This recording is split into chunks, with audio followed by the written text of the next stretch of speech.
Bismillah. Asalaamu alaikum wa rahmatullahi wa barakatuh. Thank you and welcome to episode 1 of my new podcast, Hope and Esperanza. My name is Naomi. I am a Muslim writer and blogger, as well as content creator on YouTube, and now host of this podcast. So in this episode, I wanted to introduce myself to you. I want to share who I am, where I come from, and perhaps this can create some bridges, some understanding of compassion and relationships with someone who maybe can relate to my story. An introduction is important because it establishes who we are and our place to the one we are introducing ourselves to. For example, on the first day of class, a teacher or professor will tell us how they want to be addressed. They might share some of their background on how long they've been teaching and why they chose that field. This is to establish who they are for you and what you can depend on them for, even if temporarily.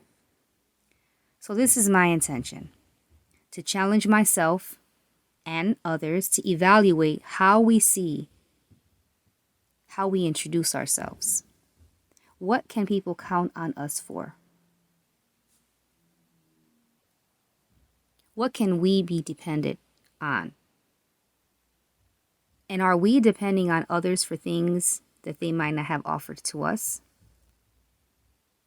So let's start in the beginning. I was born in Chicago, in the west side of the city known as K-Town. My oldest brother was born a year before, and there was a lot going on. My parents eventually broke up and divorced. My siblings and I were separated, with my oldest brother in Puerto Rico with our paternal grandparents, and then my youngest brother and I with our maternal grandparents. But after only a few years, when I was 6, my youngest brother and I ended up in the foster care system. So my introduction to life was chaotic, having to live with strangers and not having the privilege of a childhood, waiting for a parent to come get you while not really understanding why you're even there to begin with. My parents appeared to be fighting each other to get us out, but once my father landed in prison, my mother stopped and left us in the system. When you're in the system, you're constantly reminded that you don't belong. If you misbehave or make the same mistakes as other kids, you are treated differently. So I wound up living in 9 foster homes by the time I was 10 years old. This was extreme even for the system. I kept telling myself and my youngest brother that our mother was working on getting us out. She had gotten remarried and had our baby sister. We only needed to be patient. Even though by this time, I didn't even remember what she looked like. My youngest brother and I were eventually separated. He was sent to a group home in Addison, Illinois. This growing up in the system thing was getting worse, with no end in sight for us. Thank you so much for listening into the podcast. I wanted to take just a short break, and we'll be right back.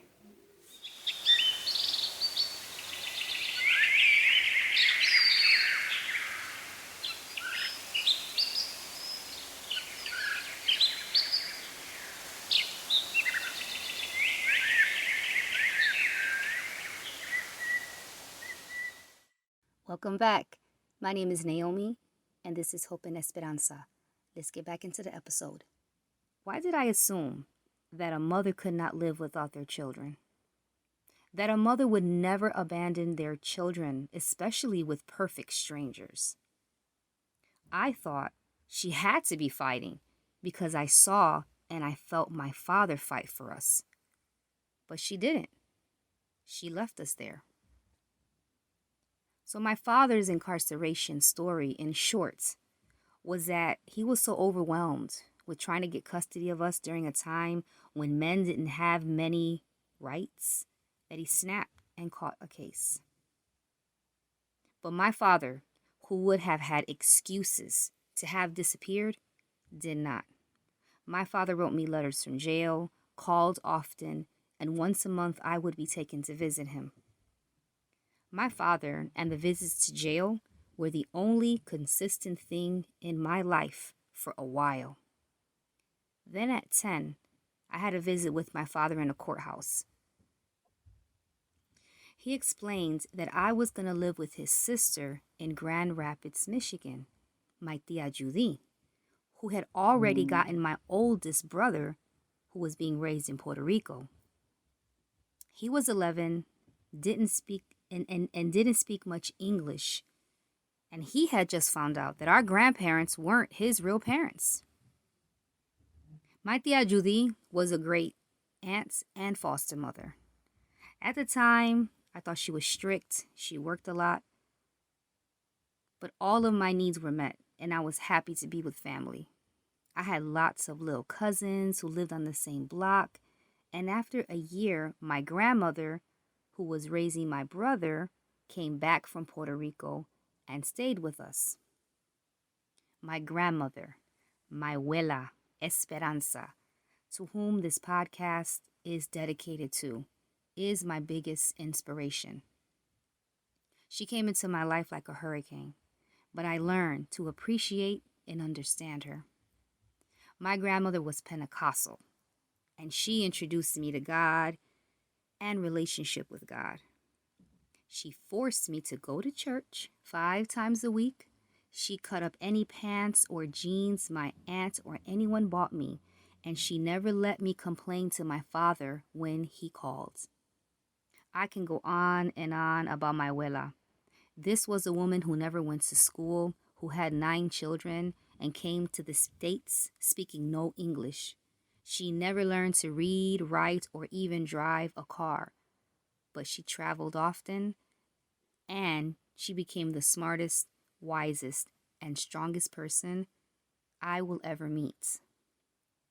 My grandmother was not perfect, but she was someone whom you knew right away had God at the front and center of her life. So maybe a year later, when I was in 7th grade, my grandmother and brother, my oldest brother, moved back to Chicago. I had to stay because my aunt had custody of me.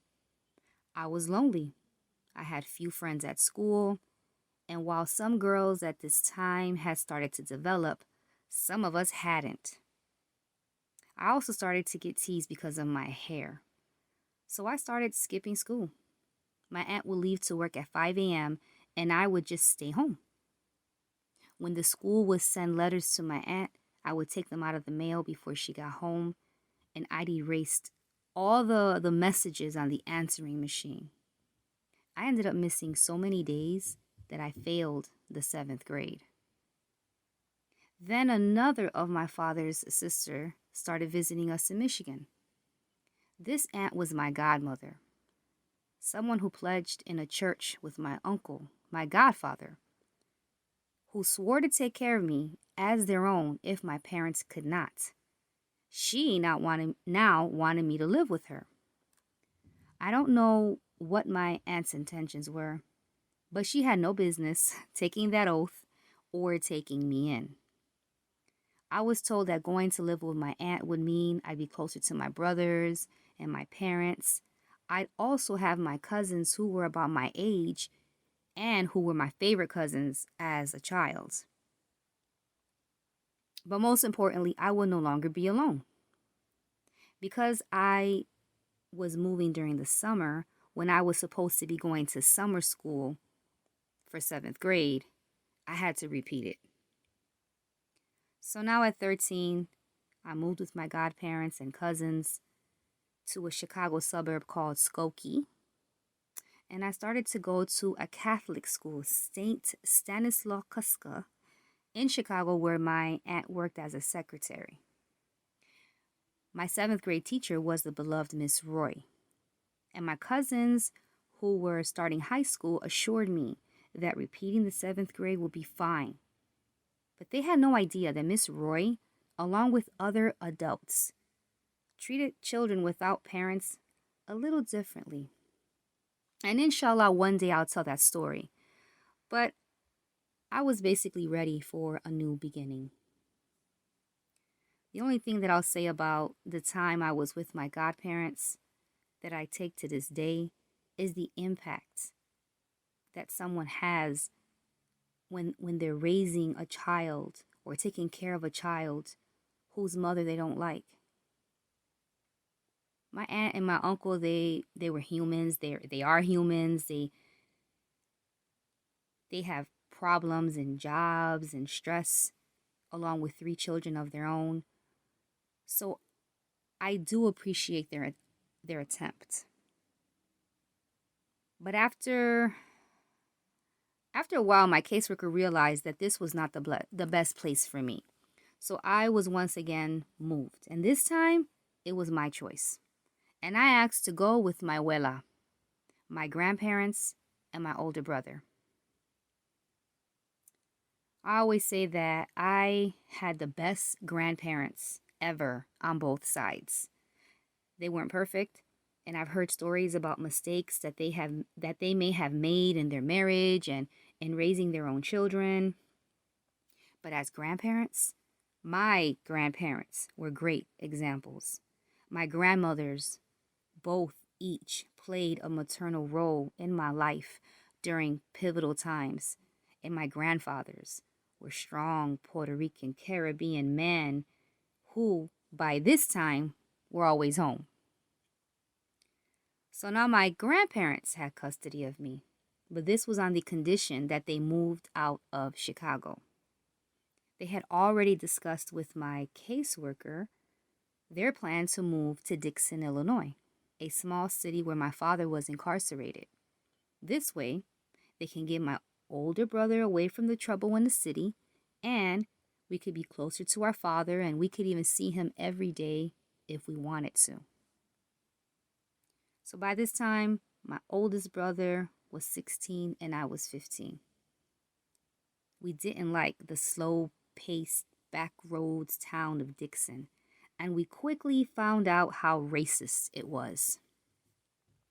There was only one high school, and there were less than 20 black or children of color in total at that time.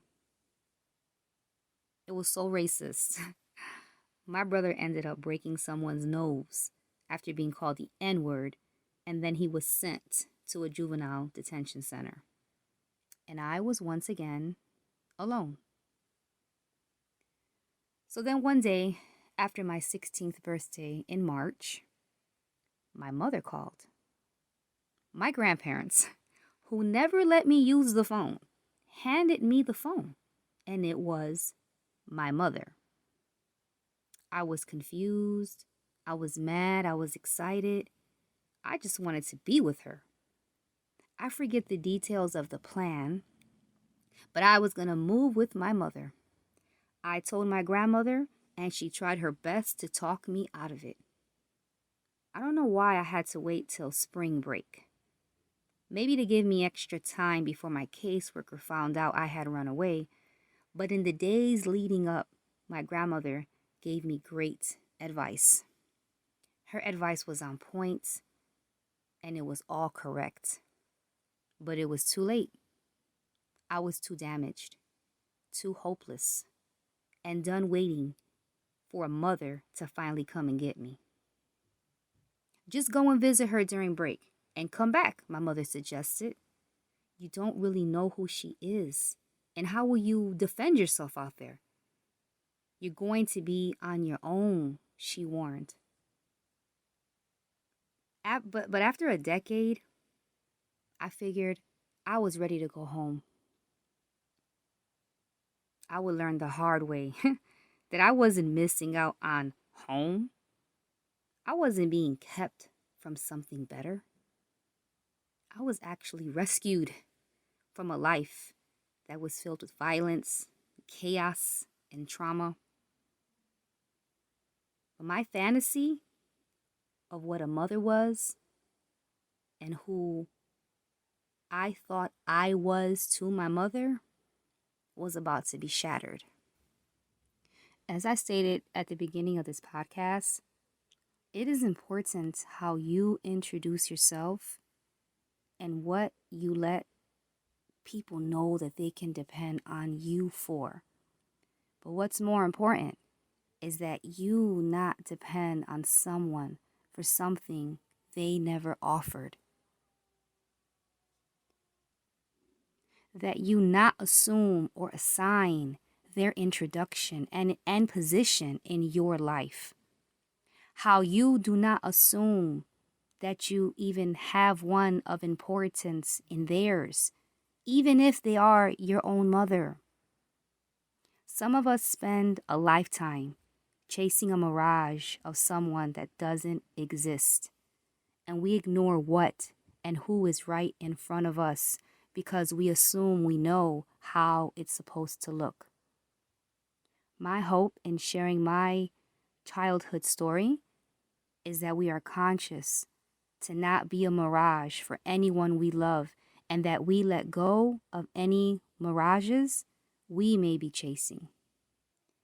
In the next episode, I'll go over facing the reality of what God had kept me from and how I only sank deeper, creating cycles that I had been removed from. Thank you for listening.